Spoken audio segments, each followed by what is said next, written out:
This week, Larry and Carmen Musgrave, who are the owners of a Christian boarding school in Missouri, they were arrested and put in jail after being charged with kidnapping a former student. And you got to see this. In Missouri, a sheriff actually posted this on Facebook. And I'm not going to read the whole thing here, but it says, okay, Larry, Carmen, they were arrested. But look at why. Oh, I'm sorry. I'm not going to read all of this, but basically, Sheriff Finch was contacted by a former student and traveled to Alabama to interview the victim. After the interview, Sheriff Finch was able to make contact with several past students, and interviews are forthcoming. According to Sheriff Finch, this investigation is far from being over. And what this is about is this place right here. It's called ABM Ministries, also known as Lighthouse Christian Academy. And they have this website clearly made in like 1994. And it's basically a Christian ministry that runs what they call a Christian school. And here's the reason this is important.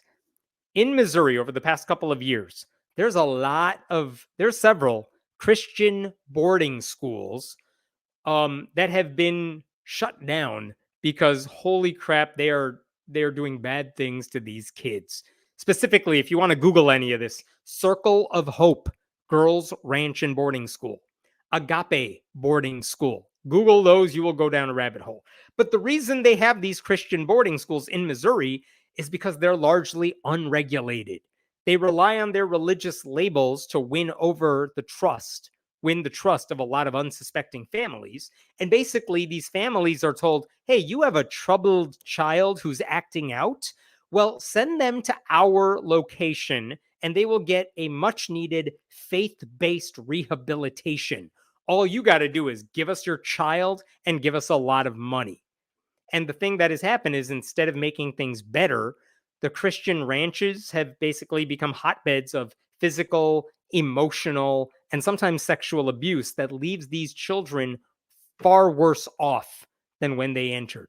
And that's what seems to be the case with Lighthouse Christian Academy. And what I want to show you is this article that was published in the Kansas City Star. This is from February, just a few weeks ago. Kansas City Star, really, really fantastic reporters here, Laura Bauer and Judy Thomas. But I wanted to read you the beginning of this because this is about this Lighthouse Christian Academy. Basically, sorry, I'm going to try to get rid of this pop-up here.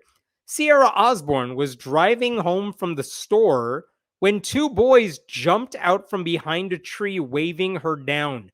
They were screaming, hands up in the air, trying to get me to stop. When she did, the older boy had one request. Ma'am, we just need you to call 911.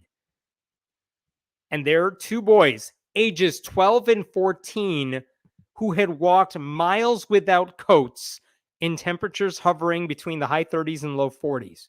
Osborne said they told her staff would often berate them and hit them for things like not getting their chores done fast enough. 12 and 14. They were just terrified. They were shaking. I don't know if it's just because they were that cold or what. Those two boys ran away from the ranch. And here's the amazing thing. They're not the only ones who did. I want to show you one other thing. This is from Facebook. That woman who stopped her car, she posted this on Facebook about this. This is how we learned about it in January. So I'm not reading all of this, but look at this. I brought them home, gave them a little food and water. We contacted the police. They said multiple times they needed they said multiple times they needed help, but they didn't want to go back to the boys' home. They told me about the abuse, like just horrifying stuff. My heart is breaking for these kids. I hope they get justice. The police didn't ask any questions, and as far as I know, they aren't taking any action on this. Is there anything I can do to draw attention to this? I just believe they should be investigated or something. How's that for an understatement? So that's what was posted. That was a story people knew about.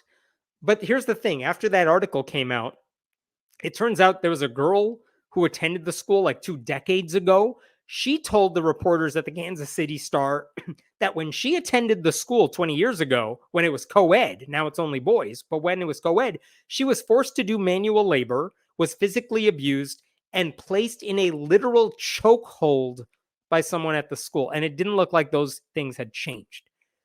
And one of the reasons this has happened, maybe, is because one of the guys who works at the school, I'm going to scroll down to make sure we have this here.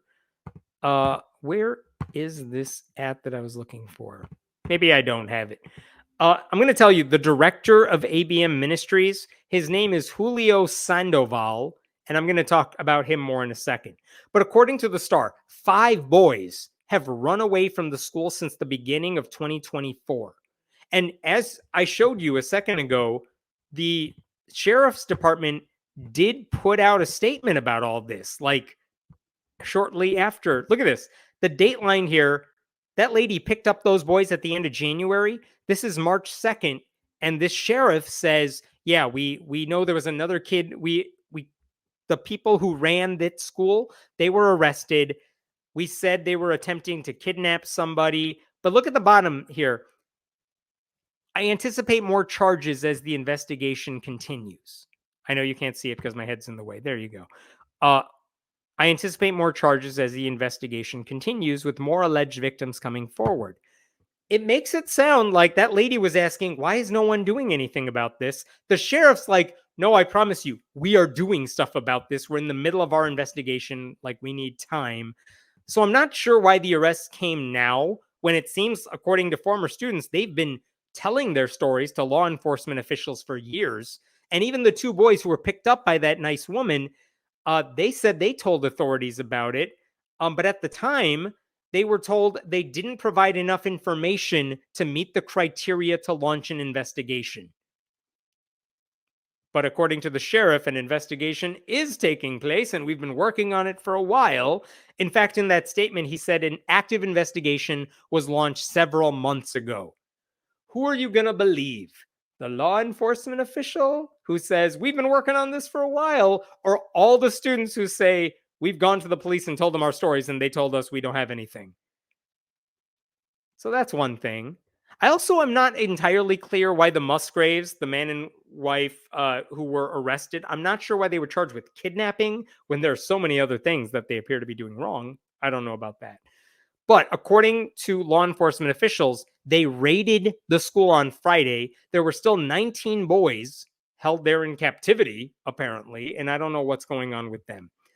But the reason all of this is even a story is because these things have been happening for a while. In 2021, some of these Christian boarding schools began making headlines for alleged abuse, and the stories were so disturbing. Everything I've just told you is about this one school, but the stories at the other one, Circle of Hope, Agape, they were so disturbing that Republicans in Missouri's legislature passed a bill requiring some oversight of these schools. Do you know how bad shit has to be for Republicans to say, maybe we should try to hold religious people accountable? It's bad. And honestly, they didn't even ask for a lot. Like, for years, all these religious boarding schools were fully exempt from any statewide regulations. Now they have to meet basic health and safety guidelines, do background checks on employees, provide students with necessities like food and health care, and give parents access to their kids at all times. That's what Republicans passed a bill saying, all right, you got to do at least that. It's not much. The bar is very low. But even that wasn't enough to prevent the alleged abuse at Lighthouse. And the arrest of those 2 people suggests that some of these students, maybe they'll find closure now, that the people in charge are maybe going to face consequences, because if they are convicted of first-degree kidnapping, those 2 people who ran the school, they could face between 10 and 30 years in prison, which, I mean, they're old. It could be a life sentence for them. Who knows? I want to show you one other thing before I wrap this up, which is I was doing some research on this, and I found this on Reddit. This is 27 days ago, and this is someone posting about ABM Ministries. And look at this. This is before all these stories really came out. I created this post in hopes of reaching people who might be looking into ABM ministries in Missouri. Whether you're looking in because you're thinking about sending your child there, or maybe in the future, people will finally be hearing about this place on the news. Either way, I'm glad you found this. I attended ABM in 2008, 2009. I was a 15-year-old girl who had began to act out slightly as a typical teenager would. Long story short, my mom sent me there. On the website, it appeared to be a wonderful boarding school. What I endured was anything but that. The physical, emotional, mental, and spiritual abuse that I and so many other children experienced was criminal. Carmen and Larry Musgraves were manipulative to parents and used children for physical labor without any regulations or oversight. The school has had 5 children run away in the last month, and local police and news stations are unwilling to acknowledge the activities. I would love to see a day of justice for the kids involved now and those previously affected by this unlicensed organization. No child deserves to suffer abuse. I did reach out to that person on Reddit. I did not hear back because I really wanted to hear her story. But that's the sort of thing. These people have been trying to get their stories out for years. And thank goodness for those Kansas City Star reporters for taking it seriously. And maybe now the sheriff is taking it seriously. Who knows? I hope there's some justice. I hope that place shuts down. Some of those other boarding schools have been shut down. Really quick side note. The Kansas City Star noted, I think it was a separate article, but in 2009, the Musgraves and the principal of the school were sued in 2009 for alleged sexual abuse by the principal of the school. The lawsuit was settled in 2010 with a $100,000 judgment against the principal and a $750,000 judgment against ABM Ministries and the Musgraves. Just another example of how these religious leaders who cloak themselves in faith-based rhetoric are often a serious threat to children, while all the people conservatives call groomers, drag queens, LGBTQ people, liberal allies, nothing like that at all. The other thing I wanted to point out to you is the husband and wife that ran the Circle of Hope boarding school that was shut down after all this bad press. They are scheduled to have their trial this fall. They've pleaded not guilty to 102 criminal charges of child abuse. So that's important. And the other thing I wanted to point out is that the director of ABM Ministries, Julio Sandoval, you know what his previous job was? It was Dean of Agape Boarding School, which happens to be another school that was shut down for very disturbing behavior involving the kidnapping of a child. That guy lost his job from Agape and then went to go work at this place. So maybe justice will be served. I'll pause there. If there are any other questions, happy to check them out. The troubled teen industry is disgusting, horrifically harmful, and often fatal to children and needs to be shut down. No kidding. I agree. Whether it's like a daytime talk show or a Christian boarding school, it's all extremely disturbing. I'm right there with you. The fact that a group of people think treating children like this is okay is horrifying. And the thing is, they justify it by just saying, I'm doing what God wants me to do. Like that is their get out of jail free card for everything until it's not. You know, they call those requirements persecution. Oh, I know they do. And I know the Jehovah's Witnesses are going to say the same thing about what Norway's government's doing.